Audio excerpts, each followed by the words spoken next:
ప్రస్తుతం big TV స్టూడియోలో retired engineer Lakshminarayana గారు ఉన్నారు. నమస్తే. సో నిర్మాణంలో వాల్ను చూస్తున్నారు, కూలిపోయిన వాల్ను చూస్తున్నారు. మీ అనుభవం ప్రకారం కూలిపోవడానికి ఏ కారణాలు చెప్తారు? శంకుశాల అంటే ఏంది, అది బ్యాక్గ్రౌండ్ ఏంది, ఇదంతా కొంచెం మనం పిక్చరైజేషన్తో మనం మొదలు చెప్పుకుంటే అర్థమవుతుంది. ఇది కృష్ణానది. కృష్ణానదికి అడ్డంగా నాగార్జున సార్ నిర్మాణం చేశారు. ఇది అందరికీ తెలిసిన విషయమే. ఇది నాగార్జున సార్ ప్రాజెక్టు. ఇది కృష్ణానది ప్రవహిస్తుంది, ఇట్లా వస్తుంది. దీనికి నాగార్జున సారు ఇక్కడ నిర్మాణం చేశారు. అయితే ఇప్పుడు ఇక్కడ శంకుశాల అంటే ఏంది, ఎస్ఎల్బిసి అంటే ఏంది, ఇదంతా కొంచెం తెలుసుకోవాలి. ఇక్కడ నాగార్జున సార్ రిజర్వాయర్, ఇది ఏరియా. రిజర్వాయర్ ఏరియాలో ఏమైందంటే ఈ కృష్ణాకు హైదరాబాద్ వాటర్ సప్లై తీసుకురావడానికి తెలంగాణ రాకముందే 3 లైన్లు వేసారు. కృష్ణా ఫేజ్ 1, ఫేజ్ 2, ఫేజ్ 3 3 ఫేజుల ద్వారా ఒక్కొక్క ఫేజ్కు 5.5 టీఎంసీ నీళ్ళు వస్తాయి. ఒక్కొక్క ఫేజ్కు టీఎంసీలో లెక్క పెట్టుకుంటే 5.5 ఈచ్ టీఎంసీ అంటే టోటల్గా 16.5 టీఎంసీలు నీళ్ళు తీసుకొస్తారు. సరే, టీఎంసీ అంటే ఏంది, ఎంజీడీ అంటే ఏంది, వాళ్ళ మెట్రో వాటర్ ప్రకారం నేను చెప్తాను నేను. అయితే ఈ 3 లైన్లు వేసినప్పుడు దీనికి వాటర్ సోర్సు శ్రీశైలం, ఇది నాగార్జున సార్ తీసుకోవాలి డైరెక్ట్. ఇక్కడ నుంచి తీసుకోవాలి, ఇవి వాటర్ సోర్స్ ఇక్కడ నుంచే వీళ్ళు తీసుకోవాలి. ఈ తీసుకునే ఒరిజినల్ వాటర్ సోర్స్ తీసుకునేది ఈ మెట్రో వాటర్ కొరకు తీసుకునే సోర్సే శంకుశాల. ఇదే శంకుశాల. ఇక్కడికి ఒరిజినల్గా వీళ్ళ సోర్స్ వీళ్ళు తీసుకోవాలి. తీసుకోక ఏం చేసినంటే వీళ్ళు వదిలిపెట్టేసారు, లైన్లు కంప్లీట్ చేసారు. విజయభాస్కర్ రెడ్డి పీరియడ్ పోయింది, చంద్రబాబు నాయుడు పీరియడ్ పోయింది. పీరియడ్ పోయిన తర్వాత ఈ శంకుశాల నిర్మాణం చేయకుండా ఈ లోపల ఎస్ఎల్బిసి కెనాల్ అనేది పుట్టంగండి దగ్గర నాగార్జున సార్ ఉంది కదా, ఇక్కడ పుట్టంగండి దగ్గర ఏఎంఆర్పి ప్రాజెక్టుకు 3 పంప్ హౌజులు చేశారు. 4 పంప్ హౌజులు ఉన్నాయి. ఇది ఏఎంఆర్పి. ఇది ఏఎంఆర్పి అంటే ఎస్ఎల్బిసి కొరకు చేసిన ఏఎంఆర్పి. ఇది ఎస్ఎల్బిసి కొరకు చేసిన పంప్ హౌజులు 4 పుట్టంగండి దగ్గర. ఇదే పెద్దవరం మండలం. ఈ పుట్టంగండి వందల చేసి ఇక్కడ నుంచి కెనాల్, ఎస్ఎల్బిసి కెనాల్ ఇట్లా తీసుకుపోతారు. అక్కంపల్లి బ్యాలెన్స్ రిజర్వాయర్ ఉంటుంది. ఇక్కడ అక్కంపల్లి బ్యాలెన్స్ రిజర్వాయర్ నుంచి ఎస్ఎల్బిసి కెనాల్ ఊట్లో పోతుంటుంది. అయితే అప్పుడు ఏమైందంటే ఈ కెనాల్ అప్పటికే 2005కు ఇది తయారైంది. తయారైన తర్వాత ఏం చేసుకుంటే ఈ శంకుశాల నుంచి ఎందుకు నీళ్ళు తీసుకురావాలి, ఇది బంద్ చేయాలి సేకరణ. ఇక్కడికి వెళ్ళి ఈ పుట్టంగండికి వెళ్ళి నీళ్ళు ఈ ఎస్ఎల్బిసి ఏఎంఆర్పి నుంచి డైరెక్ట్ తీసుకుందాం అక్కంపల్లి బ్యాలెన్స్ నుంచి, ఇట్లా దీన్ని కనెక్ట్ చేశారు. ఈ కెనాల్కి వెళ్ళి కనెక్ట్ చేసారు. ఇక్కడికి కనెక్ట్ చేసి ఇక్కడ ఉద్దండపూర్ అని ఉంటుంది పంపు. ఉద్దండపూర్ వాటర్ ఫిల్టర్ పెట్టుకున్నారు వాళ్ళు. పెద్ద ఊరు మల్లపల్లి దాటినాక మీరు ఉద్దండపూర్ వస్తుంది, రోడ్డు మీదనే వస్తుంది. మల్లపల్లి నుంచి సాగర్ పోయేటప్పుడు ఉద్దండపూర్ కాడ ఉద్దండపూర్, ఇది మెయిన్ రోడ్ మీద వాళ్ళు వాటర్ పెట్టుకున్నారు. డైరెక్ట్ శంకుశాల నుంచి తీసుకునే సాగర్ నీళ్ళను ఈ ఎస్ఎల్బిసి కెనాల్కు చేపట్టిన పంప్ హౌజ్ పెద్దవారు పుట్టంగండి పంప్ హౌజ్ నుంచి అక్కంపల్లి బ్యాలెన్సింగ్ రిజర్వాయర్ నుంచి ఈ కెనాల్ నుంచి నీళ్ళు తీసుకున్నారు. ఇక్కడ 4 పంపులు, ఇవి 4 పంపుల నుంచి 1 పంపు నీళ్లు వీటికి సరిపోతుంది. 3 లైన్లకు సరిపోతుంది. అయితే వీళ్ళు తాత్కాలిక 20 ఏళ్ళ నుంచి ఇళ్ళకెళ్ళే తీసుకుంటున్నారు. ఇక్కడ సమస్య ఏమవుతుందంటే నాగార్జున సార్ దీని లెవెలు 590, దీని కనీస మట్టం 510. అయితే ఏమవుతుందంటే 510 వరకు నీళ్ళు ఉంటేనే ఈ నీళ్ళు ఇళ్ళకు అందగలుగుతాయి. ఈ నాగార్జున సార్ కెనాల్ నుంచి లోపల పోతే మాత్రము నీళ్ళు ఇక్కడ షార్టేజ్ వస్తున్నాయి. సమ్మర్లో పంపింగ్ చేయడానికి లోపల పోయినప్పుడు పంపింగ్ ఇక్కడ ఆగిపోతుంది. ఆగిపోయిన వీళ్ళు మళ్ళీ ఫర్దర్ ఎవ్రీ సమ్మర్లో ఇళ్ళకెళ్ళి నీళ్ళు ఇళ్ళ పోస్తారు. మళ్ళీ ఇళ్ళకెళ్ళి ఇళ్ళ పోసి లిఫ్ట్ చేసి మళ్ళీ అప్పుడు ఇట్లా చేస్తారు. దీన్ని బదులు ఏం చేశారంటే ఇది ఎందుకు దీనికి సోర్స్ దీనికి డౌన్లో పోవచ్చు. ఇది ఆల్మోస్ట్ ఆల్ ఇప్పుడు 510 కాదు, ఇప్పుడు 470 దాకా 460 దాకా తీసుకుపోవచ్చు లెవెల్ డౌన్లో ఇక్కడ ఫర్దర్. ఇక వాళ్ళు ఏ సమ్మర్లో అయినా దీనికి సంబంధం లేకుండా ఏ సమ్మర్లో అయినా మనం నీళ్ళు తీసుకోవచ్చు అన్నట్టు. దీనికి కెనాల్ లెవెల్కి సంబంధం లేకుండా ఇది శంకుశాల. ఇది దీని సోర్స్ దీనికే పెట్టాలని స్టార్ట్ చేసాం. ఇక్కడ కూడా కేసీఆర్ కుట్ర బాగుంది. ఇది 2014 నాడు యాక్చువల్గా 300 కోట్లే దీని అంచనా వ్యయం శంకుశాల ప్రభుత్వం వచ్చిన తర్వాత. ఇది శంకుశాల చేపట్టలేదు కేసీఆర్, మొదటి టర్మ్లో చేపట్టలేదు. రెండో టర్మ్లో 2022 మీరు చెప్పినట్టు 2022 నవంబర్ 14 నాడు చేపట్టడం జరిగింది. అప్పటికి ఇది 3000 కోట్లకు వచ్చింది. ఇది మే 14 అంటే అప్పుడు 300 కోట్లు ఉన్నదాన్ని ఈరోజు సుమారు 3000 కోట్లకు వచ్చింది.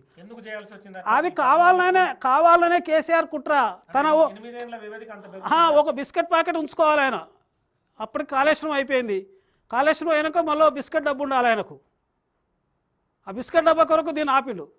ఆ రోజు చేసినట్టుంటే 300 కోట్లతోనే ఏది ఉండే. 2020 రోజుకు 3000 కోట్లకు డైరెక్ట్ దాదాపు వచ్చేసింది. అది 1400 కోట్లు ఇచ్చింది కానీ 1450 ఉంది అది మళ్ళీ 2150 చూపిస్తారు కదా. ఇది 3000 పైన ఉంది ఇప్పుడు. ఇది దీన్ని ఏం చేసినట్టే అప్పుడు మెగా కృష్ణారెడ్డికి కాంట్రాక్ట్ ఇచ్చింది నామినేషన్ మీద. తన ఇటువంటి పనులు క్రియేట్ చేయాలి, లేట్ చేయాలి, ఇది చేయాలి బాగా. అంటే వాళ్ళకి ఇవ్వడానికి గల అంటే వాళ్ళకి అనుభవం ఉందా ఆ ప్రాజెక్టుకి? అంటే ఈ మెగా కృష్ణారెడ్డికి పంప్ హౌజులు, మోటార్లు ఇలా మేం పనే ఇలా ఇది ఉంటుంది. ఎల్ఎన్టీ వాళ్ళు బ్రిడ్జిలోకి ఎక్స్పర్ట్ ఉంటారు. కొన్ని బ్రిడ్జ్ ఎల్ఎన్టీ వాళ్ళు, ఇప్పుడు మేడిగడ్డ కూడా ఎల్ఎన్టీ వాళ్ళే చేసిర్రు, అది బ్రిడ్జ్లు కెనాల్ కాబట్టి. మెగా కృష్ణారెడ్డి పంప్ హౌజులు ఎక్కువ ఎక్స్పర్ట్, ఆయనకు ఎక్విప్మెంట్ అయిన దగ్గర బాగుంది, అట్లుంది అన్నట్టు. మెగా కృష్ణారెడ్డికి ఇచ్చిందిగా మెగా కృష్ణారెడ్డి సంబంధం, కేసీఆర్ సంబంధం మనకు చెప్పాల్సిన పనే లేదు. 10 ఏళ్ళు ఎందుకు ఆగవలసి వచ్చింది, 8 ఏళ్ళు ఎందుకు ఆగవలసి వచ్చింది? అప్పుడే చేయొచ్చు కదా రాగానే. ఈ సుంకిశాల చేపట్టలే, అప్పుడు 2022లో చేపట్టిండు. ఈ విజువల్ చూపించిందే నేను వేస్తా. ఇది ఇక్కడే బాక్స్ టైప్ కటింగ్ చేస్తారు, చేసి బాక్స్ సైడ్ చేసి పంప్ హౌస్ నిర్మాణం చేస్తారు. ఇది వాటర్ సైడ్ టన్నల్ చదువుతారు 3, ఇట్లా 1, 2, 3 టన్నల్ చదువుతారు. ఈ టన్నల్కి వెళ్ళి నీళ్ళు అంటే స్టోరేజ్ నారాయణ సార్ నుంచి టన్నల్ నుంచి పంప్ హౌస్లోకి వస్తాయి. వస్తాయి పంప్ హౌస్లో డైరెక్ట్. ఇది ఇదొక టన్నల్ వెడల్పు 8 మీటర్ల డయా. ఇది పైప్ పెద్దవి 8 మీటర్లు అంటే మన ఈ రూమ్ సైజ్ కంటే పెద్దవి అన్ని నీళ్ళతో రావాలి. ఇవి 8 నీళ్ళు వస్తున్నప్పుడు ఏం చేస్తారంటే, వస్తుంటాయి కదా, వస్తే అప్పుడు ఇక్కడ కంట్రోలింగ్ గేట్స్ పెడతారు. దీన్ని మూడిటికి కంట్రోలింగ్ గేట్స్ పెడతారు. ఎందుకంటే కంట్రోలింగ్ గేట్స్ అవసరం కదా, ఎన్ని నీళ్ళు వదిలిపెట్టాలి, ఏం సంగతి. కంట్రోలింగ్ గేట్స్ లేకపోతే ఎట్లా డైరెక్ట్ రిజర్వాయర్లకే నీళ్ళు అంటే రావద్దు కదా. పంపు 8 మీటర్ల డయా పైపులు కదా, డైరెక్ట్ నీళ్ళు పంపులకు రావద్దు కదా. ఇది కంట్రోలింగ్ గేట్స్. ఈ కంట్రోలింగ్ గేట్స్ బాడీ ఇది. అయితే ఈ కంట్రోలింగ్ గేట్స్ బాడీ ఇక్కడ జరిగింది ఏంటంటే, వీళ్ళంతా ఏం చెప్తున్నారంటే ఎక్కువ ఫ్లడ్ వచ్చింది, ఇది వచ్చింది, అది వచ్చింది. సరే వారం రోజులు ఏదో లేటుగా రిపోర్ట్ చేసినట్టు అది వేరే సంగతి. ఈ కంట్రోలింగ్ ఈ గేట్లు పెట్టిన వాళ్ళే పడిపోయింది ఇక్కడ. గేట్స్ ఇది ఏ ప్రాజెక్ట్కైనా కెనాల్ ముగట ఇప్పుడు మన పిక్చర్ చూసింది వాళ్ళే పడిపోయింది. మళ్ళీ పిక్చర్ ఈ కంట్రోలింగ్ ఇదే వాళ్ళు ఇప్పుడు చూపించింది. ఈ గేట్స్ ఇవి గేట్లో పెడతారు. ఈ కంట్రోలింగ్ గేట్స్ 3 గేట్లకు 3 టన్నల్స్కు 3 కంట్రోలింగ్ గేట్స్ ఆ వాళ్ళే వచ్చి పడిపోయింది కదా. ఇది నిర్మాణం లోపభూయిష్టమైన నిర్మాణమే కదా. అదేదో అది డయాఫ్రమ్ వాళ్ళు అది ఇంజనీరింగ్ లోపం డిజైన్ లోపమే. డిజైన్ నాణ్యత లోపం. ఎందుకంటే గేట్స్ కొరకు కట్టిన వాళ్ళు ఖచ్చితంగా నిలబడాలి. డ్యామ్లో ఎన్ని నీళ్ళు ఉన్నాయి. ఇదే ఇప్పుడు నేను గీసిన ఈ గేట్లు 3 గేట్లకు 3 కంట్రోలింగ్ స్ట్రక్చర్. ఇది ఇళ్ళకి నీళ్ళు వస్తున్నాయి చూడు, ఇట్లా వస్తున్నాయి చూడు పైపులకి ఇదే వస్తున్నాయి. ఇప్పుడు నేను దానిలోకి 3 టన్నల్స్ పెట్టిరు. 3 టన్నల్స్ నుంచి 3 కంట్రోలింగ్ గేట్స్. ఈ కంట్రోలింగ్ గేట్స్ ఇప్పుడు పడిపోయినాయి. ఇట్లా ఈ కంట్రోలింగ్ గేట్స్ ఎన్ని రిలీజ్ అన్ని చేసి ఇక్కడ పంప్ హౌజులు ఉంటాయి. ఇక్కడ పంప్ హౌజులు ఉంటాయి. ఈ పంప్ హౌజులకి వెళ్ళి నీళ్ళు ఎత్తిపోస్తారు. అట్లా ఎత్తిపోస్తారు, ఇట్లా పైకి ఎత్తిపోస్తారు. ఇది కంట్రోలింగ్ గేట్స్ అంటారు, రెగ్యులేటర్ అంటారు. ఈ కంట్రోలింగ్ గేట్ స్ట్రక్చర్ నిర్మాణం అనేది లోపభూయిష్టంగా మీరు డిజైన్ ఫాల్ట్ లోపభూయిష్ట నిర్మాణమే. ఈ కంట్రోలింగ్ గేట్స్కు ఈ డ్యామ్లో వచ్చిన ఇళ్ళకి సంబంధం లేదు. నువ్వు కంట్రోలింగ్ గేట్స్ డ్యామ్ ఫుల్ ఉన్నా కూడా ఎక్కువ వచ్చినా కూడా ఇళ్ళకి వెళ్ళి ఇడవాలి కదా, నువ్వు ఇడవాలి కదా. అంటే ఈ కంట్రోలింగ్ గేట్స్ బాడీ ఈ మొత్తం నిర్మాణం అనేది బలిష్టంగా ఉండాలి. నువ్వు కంట్రోలింగ్ గేట్సే మొత్తం వాల్ పోయింది. పోతే ఇప్పుడు ఏదో నీళ్ళు ఎక్కువ వచ్చినాయి పోయింది, లేకుంటే మొన్ననే గేట్లు పెట్టిరు మీరు జూలై ఎండింగ్లా కాడావుడిగా గేట్లు పెట్టిరు పోయిండ్రు అంటారు. మరి గేట్లు పెట్టకపోతే ఏం పెడతారు? పెట్టాల్సిందే కదా. నువ్వు గేట్లు పెట్టినా ఉండాలి కదా. నీ గోడ వీకే కదా, గోడ వీక్ అయింది కాబట్టి నీళ్ళు అది ఏమైందంటే మన ఈ మూడు సొరంగాలున్నాయి కదా, ఆ 3 సొరంగాల ఇప్పుడు అదే 3 సొరంగాలే కదా, 3 సొరంగాలకి వెళ్ళి ఆడ ఆ ఒక్క సొరంగంలోకి వెళ్ళి నీళ్ళు వచ్చేసినాయి. మధ్య సొరంగంలోకి వెళ్ళి నీళ్ళు వస్తే తట్టుకోవద్దా? వస్తుంది ఫోర్స్. నువ్వు ఫోర్స్ నువ్వు అది రేపు పొద్దుగాల 360 రోజులు ఉండాలి కదా. నీకు ఫోర్స్ ఎంత వచ్చి ఉండవలసిందేనా? మరి ఆ ఫోర్స్కి ఒక్క గేట్ ఫోర్స్కే నీకు తట్టుకోక వాళ్ళు పడిపోయిందంటే నీ నిర్మాణ లోపమే కదా, నీ డిజైన్ లోపమే కదా, నీ కాలంలో చేసిన లోపమే. అదే ఇప్పుడు ఇది మరో కాళేశ్వరం మేడిగడ్డ. ఇది కూడా దగ్గర 3000 కోట్లు అంచనా. అది కూడా అంతే, మేడిగడ్డ కూడా అంతే 2.5-3,000-4,000 కోట్లు. ఇది కూడా 3,000 కోట్ల పనికి ఈ విధంగా ఉంది. కాబట్టి ఇది టోటల్గా డిజైన్ లోపము నిర్మాణ లోపమే.